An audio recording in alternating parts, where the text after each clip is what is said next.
நெய்ய விடுகதை பார்க்கலாம். கல்லிலே காய்க்கும் பூ, தண்ணீரில் மலரும் பூ. அது என்ன? இந்த விடுகதைக்கு ஆன்சர் கமெண்ட்ஸ் பண்ணுங்கள். வாங்க ஷார்ட்ஸ் பார்க்கலாம். சூப்பராட்டு ஸ்ப்ரிங் ஆனியன் ஆம்லேட் போட போகிறாங்க. பன் ஆம்லேட். ஒரு வெங்காயம், கருவேப்பிலை தழை, பச்சை மிளகாய், மல்லித்தழை, ஸ்ப்ரிங் ஆனியன் கட் பண்ணி போட்டாச்சு. பெப்பர் பொடி கொஞ்சம், உப்பு கொஞ்சம், 3 முட்டைங்க. 3 முட்டையும் உடச்சி ஊற்றிக்கோங்க. உடச்சி ஊற்றி நல்லா அடிச்சுட்டு நம்ம ஆப்பா கடாயில் ஊற்றணும். நல்லா புளியுள்ள கடாயில் ஊற்றினேன்னா பன் ஆம்லேட் சூப்பராக கிடைக்குங்க. லாஸ்ட்டில் கொஞ்சோண்டு லெமன் ஆட் பண்ணிக்கோங்க.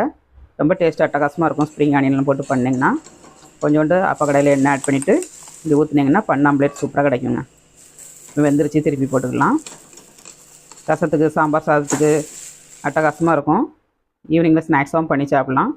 எம்மியான பன் ஆம்லேட் ரெடிங்க. இந்த மாதிரி நீங்களும் ட்ரை பண்ணிவிட்டு எப்படி வந்துச்சுங்கிறத கமெண்ட்ஸ் பண்ணுங்கள், சப்ஸ்கிரைப் பண்ணுங்கள். மீண்டும் ஸ்டுடியோவில் சந்திப்போம்.